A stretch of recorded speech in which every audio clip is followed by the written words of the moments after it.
నమస్తే, నేను మీ హరిత. అమావాస్య రోజు ఒక్క పని చేయడం వల్ల అప్పులన్నీ తీరిపోతాయంటారు. మరి దీనికి లా ఆఫ్ అట్రాక్షన్ కి ఏమైనా సంబంధం ఉందా?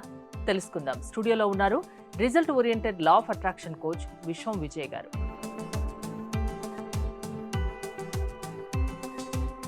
విజయ్ గారు నమస్తే. నమస్కారం అండి హరిత గారు. అమావాస్య రోజు ఒక పని చేయండి అని జనరల్ గా చెప్తూ ఉంటారు. దానికి లా ఆఫ్ అట్రాక్షన్ కి ఏం సంబంధం? అసలు ఏం చేయాలి? ధర్మో రక్షిత రక్షిత యద్భావం తద్భవతి. అవునండి హరిత గారు, అమావాస్య రోజు మీరు చూడండి ఎక్కువ నెగిటివ్ ఎనర్జీగా, అందుకే బయట కూడా వెళ్ళొద్దంటారు. జనరల్గా చూడండి, ఇంట్లో వాళ్ళు పెద్దవాళ్ళు ఏం చేస్తారంటే అమావాస్య రోజు ఈ పని చేయొద్దు. అమావాస్య రోజు ఎందుకంటే నెగిటివ్ ఎనర్జీ ఎక్కువగా ఉంటుంది మేడం. అంటే రెండు ఉంటాయి మేడం, పాజిటివ్ ఎనర్జీ ఉంటుంది, నెగిటివ్ ఎనర్జీ ఉంటుంది. పాజిటివ్ ఎనర్జీని దైవం అంటాం, నెగిటివ్ ఎనర్జీ దయ్యం అంటాం. సో ఇక్కడ మనకు పాజిటివ్ ఎనర్జీ మనకు రావాలి అంటే ఏం చేస్తాం, మనం దేవతని మనం పూజించుకుంటాం. ఎస్పెషల్లీ పౌర్ణమి రోజు ఏంటంటే పాజిటివ్ని అట్రాక్ట్ చేస్తుంటాం. అమావాస్య రోజు ఎవరి దగ్గర అయితే నెగిటివిటీ ఎక్కువ ఉంటుందో, నెగిటివ్ ఆలోచన ఎవరైతే కలిగి ఉంటారో వాళ్ళకు నెగిటివిటీ ఆకర్షించబడుతుంది. పాజిటివిటీ లేకున్నా కూడా నెగిటివిటీ వస్తుంది. అందుకోసమే అమావాస్య రోజు కొంతమంది చూడండి ఏ పనులు చేయొద్దంటారు. కొంతమంది ఎస్పెషల్లీ తమిళనాడుకి వెళ్తే ఆ రోజు చేస్తుంటారు పనులు. సో ఒక్కొక్క ప్లేస్ని బట్టి ఒక్కొక్క ప్లేస్. బట్ డెప్స్ అప్పులు తీర్చాలంటే మాత్రం ద బెస్ట్ డే మాత్రం లా ఆఫ్ అట్రాక్షన్ పరంగా చెప్పినట్టయితే అమావాస్యనే బెస్ట్ డే అని చెప్పొచ్చు. ఎందుకు అమావాస్యనే బెస్ట్ అంటే, అప్పు అనేది ఏంటంటే మేడం రుణం, ఒక నెగిటివ్ ఎనర్జీ.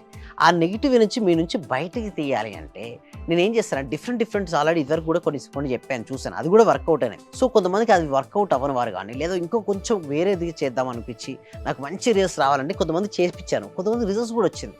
అందులో ఏంటంటే మీకు ఎవరైతే డెప్స్ ఉన్నాయో వారందరి పేర్లు కూడా ఎల్లో కలర్ పేపర్ పైన రెడ్ పెన్తో రాయండి. అంటే ఏ అనే పర్సన్కి ఇంత అమౌంట్ ఇవ్వాలి, బి అనే పర్సన్కి ఇంత అమౌంట్ ఇవ్వాలి. ఎల్లో కలర్ పేపర్ రెడ్ పెన్తో క్లారిటీగా ఏకింత బికింత ఆ డెప్స్ ఏదైతే రాయండి. అమావాస్య రోజు ఇది రాయండి. రాసిన తర్వాత బ్లాక్ పెన్ ఉంటుంది కదా మేడం, బ్లాక్ పెన్తో కొట్టేయండి. బ్లాక్ పెన్తో కొట్టేసి క్లియర్డ్ అని రాయండి. అది రాసిన తర్వాత ఏం చేయాలంటే కాల్ చేయాలి మేడం. ఆ కాల్ చేస్తున్నప్పుడు చూడండి, మెయిన్ ఇంపార్టెంట్ ఇక్కడే ఉంటుంది. అది వెళ్తున్నప్పుడు నా నుంచి అంతా డెప్స్ అన్నీ కూడా క్లియర్ అవును కాక క్లియర్ అయ్యాయి అనే ఒక భావన ఇంపార్టెంట్. ఎందుకంటే లా ఆఫ్ అట్రాక్షన్ ఏం చెప్తుందంటే యద్భావం తద్భవతి. అంటే మనం ఏ విధంగా అయితే భావిస్తుంటామో ఆ విధంగానే జరుగుతుంది. సో నాకు ఉన్నాయి అంటే మరిన్ని తయారవుతుంటాయి. సో నేను ఏం చెప్తానంటే ఫస్ట్ నీ మైండ్ సెట్కి ఏం చేయాలంటే అది తీరిపోయిన ఒక ఫీలింగ్లో కూడా వెళ్ళు. అప్పుడు నీ మనసు ఏమవుతుంది, చాలా రిలాక్స్ అవుతుంది. ఎప్పుడైతే మనసు రిలాక్స్ అవుతుందో కొత్తదాన్ని ఆలోచిస్తుంది. ఎప్పుడైతే మనసులో బరువుగా ఉంటుందో కొత్తదాన్ని చూడలేదు, కొత్తదాన్ని ఆకర్షించుకోలేదు. ఫస్ట్ అవన్నీ పక్కన పెట్టి ఫస్ట్ మనకి ఏదైతే కావాలో మనం కోరుకుంటామో దానిపైన ఫోకస్ పెట్టాలి. ఫస్ట్ దానికి ఏం చేయాలి కూడా, ఎల్లో కలర్ పేపర్ రెడ్ పెన్తో ఏకింత బికింత సి అనే పర్సన్కి ఇంత ఇవ్వాలి. అలా మొత్తం రాసేసి అన్ని బ్లాక్ పెన్తో కొట్టేసి క్లియర్ అని రాస్తే కాల్ చేయాలి మేడం. ఏంటి, అమావాస్యలో పేపర్ని కాలుస్తూ దాని తర్వాత స్నానం కూడా చేయాలి మేడం. కాల్ చేసిన తర్వాత ఏం చేయాలంటే కల్లుప్పు ఉంటుంది కదా, కల్లుప్పుని తీసుకొచ్చి వాటర్లో వేసేసి ఆ కల్లుప్పు వేసిన వాటర్ని ఏం చేయాలి, హెడ్ బాత్ చేయాలి, తలస్నానం చేయాలి. ఎప్పుడైనా చేసుకోవచ్చు, ఆ రోజులో ఎప్పుడైనా చేసుకోవచ్చు. బట్ అది చేసేటప్పుడు మాత్రం నా లోపల ఉన్న నెగిటివ్ ఎనర్జీ అంతా వెళ్ళిపోయినట్టు భావించాలి. ఎందుకు సార్ నీళ్ళల్లో కల్లుప్పు ఎందుకు వేయాలంటే, నీళ్ళలో కల్లుప్పు వేసినప్పుడు ఉప్పు యొక్క సహజమైన గుణం ఏంటంటే నెగిటివిటీని తీసేస్తుంది మేడం. మనం స్నానం చేస్తున్నాం, ఆ నెగిటివిటీ ఆకర్షించి తీసేస్తుంది. అందుకోసమే పూర్వకాలంలో ఏ స్నానం ఉత్తమం అనేటోళ్ళు మేడం, సముద్ర స్నానం ఉత్తమం మేడం. ఎందుకంటే సాల్ట్ అనేది మన నెగిటివ్ ఎనర్జీని అంతా కూడా క్లియర్ అవుతుంది. దాంతోపాటు నెగిటివ్ ఆరా అంటే చూడండి, డెప్స్ ఎలా ఏర్పడతాయి అంటే ఎవరి బాడీ చుట్టూ అయితే నెగిటివ్ ఎనర్జీ ఎక్కువగా ఉందో, నెగిటివ్ ఆరాలు ఉంటారో వాళ్ళకు ఆకర్షించబడుతుంది డెప్స్. అంటే వాళ్ళ మానసిక స్థితి సరిగా పనిచేయదు, సరైన నిర్ణయం సరిగ్గా సమయం తీసుకోరు. దానివల్ల ఏమవుతాయి, రుణగ్రస్తులు అయిపోతారు. రుణ విమోచన అవ్వాలి, బయటికి వెళ్ళాలి, ఆర్థిక స్వేచ్ఛ పొందాలంటే హై పాజిటివ్ ఎనర్జీ అవసరం. సో దాని తర్వాత మా క్లాస్లో ఏంటంటే టీటా స్టేట్ మేనిఫెస్టేషన్ అనేది ఒకటి ఉంటుంది మేడం. దాన్ని చేయడం వల్ల ఏమవుతుందంటే వాళ్ళు ఫాస్ట్గా వారి జీవితంలోకి ఏది కావాలంటే వాళ్ళ నుంచి నెగిటివిటీ తీసేసి కొత్తదనాన్ని తీసుకోవడం జరుగుతుంది. ఎప్పుడైతే మనీ అనేది రావడం జరుగుతుందో వాళ్ళకు, అప్పుడు వాళ్ళ లైఫ్ ముందుకెళ్తుంది. ఇక చూడండి మేడం, కొంతమంది ఏంటిదండి నేను ఏమంటారంటే ఫస్ట్ మన మైండ్ సెట్ మార్చుకోవాలి. మత్స్యకారులు సముద్రానికి వేటకు వెళ్ళలేని సమయంలో వలలను రిపేర్ చేసుకోవడంలో తమ సమయాన్ని సద్వినియోగం చేసుకుంటారు. నీళ్ళలో దిగారు, సముద్రపు వేటకి వెళ్ళినప్పుడు దాన్ని వాడుకుంటారు.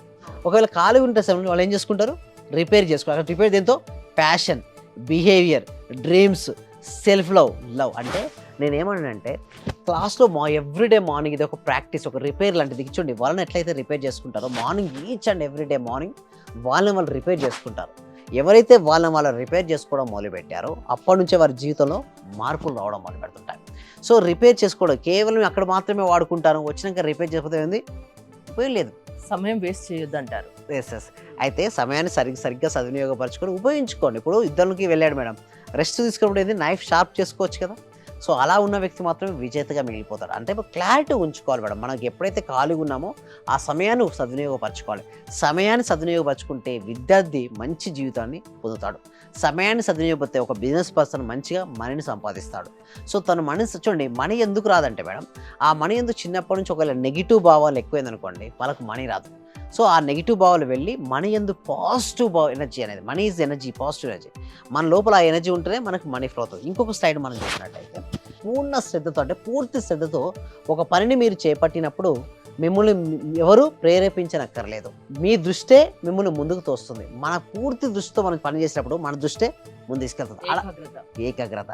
సపోజ్ మనకు పని అంది ఇంట్రెస్ట్ ఉంది మేడం, 4 o'clock అలారం పెట్టకుండా మనం లేస్తాం, లేదా అలారం మోగిన అదే ఆలోచిస్తూ ఉంటుంది. ఎందుకు అక్కడ పూర్ణ శ్రద్ధ ఉంది మేడం. ఇక్కడ కూడా అంతే, డబ్బు సంపాదించాలి అంటే డెప్ స్పేర్ ఫోకస్ కాదు, ఆర్థిక స్వేచ్ఛ పైన ఫోకస్ పెట్టాలి. వారు అది పెట్టినప్పుడు మాత్రమే డబ్బు సంపాదిస్తారు. మీరు ఎందుకు ఎక్కువ డబ్బు గురించి చెప్తారు? డబ్బు అంటే చూడండి చాలా ఉన్నాయి. ఎందుకంటే చూడండి మేడం, ధనం మూలం ఇదం జగత్ మేడం. సో ఎందుకంటే చూడండి మేడం, పార్టిసిపేషన్స్ యొక్క వారి యొక్క దాన్ని బట్టి మనం చెప్తూ ఉండాలి. ఒక ట్రైనర్ అన్ని చెప్పగలుగుతాడు, బట్ ఎవరికి ఏది కావాలో అది ఇచ్చినప్పుడు మాత్రమే. మీ దగ్గరికి వచ్చే వాళ్ళు కూడా ఎక్కువ డబ్బు సంపాదించాలి, డబ్బు పొందాలన్న ఆలోచనతోనే వస్తారేమో. ఎస్ ఎక్కువ మెంబర్స్ ఈ మధ్యలో డబ్బు గురించి, ఎందుకంటే డబ్బు గురించి చూడండి మేడం, డబ్బు ఉందనుకోండి సొసైటీలో రెస్పెక్ట్ వస్తుంది మేడం, ఇంట్లో ఫ్యామిలీ మెంబర్ ట్రీట్ చేసే విధానం మారిపోద్ది. అలా ఎవ్రీథింగ్ ఈజ్ చేంజింగ్ అండి. డబ్బు అనేది ఒక మ్యాజిక్ అండి. ఆ మ్యాజిక్, ఆ పవర్ మీ దగ్గర ఉందనుకోండి ఏదైనా సరే సాధిస్తారు. బట్ నేనేమంటా అంటే ధర్మపరంగా ఉండే, అంటే ధర్మాన్ని పాటించేవాళ్ళు, మంచిగా వెళ్ళాలి, సొసైటీలో మంచి చేయాలనే వాళ్ళ దగ్గర ఎక్కువ డబ్బు ఉండాలి మేడం. లేదనుకోండి సపోజ్ వేరే వాళ్ళ దగ్గర మనీ ఉంది మేడం, మీరు మంచి వాళ్ళు, మీరు మరి తీసుకోలేదనుకోండి మన మిస్టేకే కదా మేడం. అంటే మీ దగ్గర ఉన్న టాలెంట్ కావచ్చు, మీ దగ్గర ఉన్న స్కిల్ కావచ్చు, మీరు సమాజానికి మంచి చేయాలని కావచ్చు, అలాంటి ఉన్నతమైనటువంటి భావాలు కలిగిన మీరు కంపల్సరీ తీసుకోవాలి మేడం. ఒకవేళ మీరు తీసుకోకపోతే వారు తీసుకుంటారు. సో ఎవరో ఒకరు తీసుకోరు కదా, మార్కెట్లో ఎంతో మనీ ఉంది. అందుకోసమే ఎవరైనా సరే ఒకవేళ మంచి చేయాలనుకుంటే మాత్రం కంపల్సరీ నా క్లాస్కి రండి. ఆ క్లాసెస్లో ఏం చేపిస్తారంటే వాళ్ళ యొక్క మైండ్ సెట్ మొత్తం మార్చి అవకాశాలు మనం ఎలా చూడాలి, ఆ వచ్చినటువంటి అవకాశాన్ని ఎలా ఉపయోగించుకోవాలి, మనల్ని మనం ఎలా మార్చుకోవాలో క్లియర్గా మేము ఎక్స్ప్లెయిన్ చేయడం జరుగుతుంది. లైఫ్లో హ్యాపీగా ఉండాలంటే మీ దగ్గరికి రమ్మంటారు. ఎందుకంటే సంతోషం ఉంటే డబ్బు ఉంటే సంతోషం వస్తుంది, ఆరోగ్యంగా ఉంటే సంతోషం వస్తుంది, అన్నీ కలిపితేనే సంతోషం ఉంటుంది, అన్ని సమృద్ధిగా ఉంటేనే. సో ఆ సంతోషం కావాలంటే అది లా ఆఫ్ అట్రాక్షన్ వల్ల సాధ్యం. మీ క్లాసెస్కి వస్తే అది దొరుకుతుంది అంటారు. అవునండి. విశ్వం విజయ్ గారి ఆన్లైన్ క్లాసెస్ మీరు అటెండ్ అవ్వాలి అనుకుంటే స్క్రీన్ పై స్క్రోల్ అవుతున్న నెంబర్స్ కాల్ చేసి కాంటాక్ట్ అవ్వండి. చూస్తూనే ఉండండి Suman TV. Thank you so much. Survey జన సుఖినవంతు, సమస్త లోక సుఖినవంతు.